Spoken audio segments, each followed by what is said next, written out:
Oke, terkait pelanggaran undang-undang ITE, illegal access yang dilakukan oleh patut diduga inisial V, inisial M, inisial A, ya kan, dan istrinya A, kemudian juga inisial P, itu semua sudah diperiksa dalam status penyidikan di Mabes Polri ya. Seperti yang kita lihat buat tadi malam kemarin saudara Virgon sudah diperiksa sebagai saksi dalam konteks penyidikan. Jadi kalau diperiksa dalam konteks penyidikan, ini unsur pidananya sudah terpenuhi. Jadi tinggal tunggu siapa yang menjadi tersangka. Apakah saudara Virgon betul aktor intelektual dari pencurian CCTV, atau mungkin ada pihak-pihak tertentu selain Virgon yang memang punya niat jahat terhadap Inara Rusli dan Insanul Fahmi.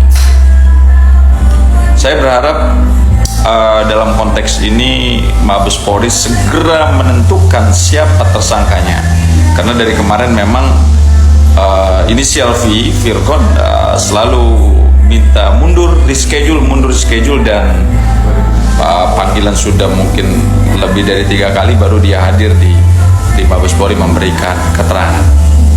Apapun keterangannya itu sangat penting buat penyidik untuk mengurai, untuk melihat konstruksi hukum yang sebetulnya siapakah aktor intelektual daripada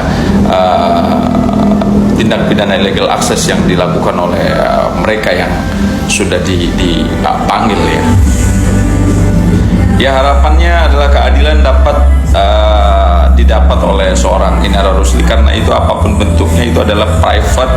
Yang berhak untuk membuka CCTV itu sendiri adalah Inara Rusli, ya kan, bukan siapa-siapa, tetapi ini inisial A, Agung, jelas ya mengambil CCTV. Apakah pengambilan CCTV-nya itu emang berdasarkan perintah atau memang inisiatif dari dia sendiri, itu kan sudah dilakukan pemeriksaan oleh Bareskrim Mabes Polri. Ya, saya yakin dalam waktu dekat ini akan muncul siapa tersangkanya, ya kan, siapa aktor intelektualnya dari pencurian CCTV atau dugaan tindak pidana illegal access di kediaman rumah artis Inara Rusli. Ya, jelas dong, sanksi pidananya jelas, itu pasti di atas 5 tahun ya, di atas 5 tahun, karena itu bertentangan dengan pasal 32 Undang-Undang ITE ya.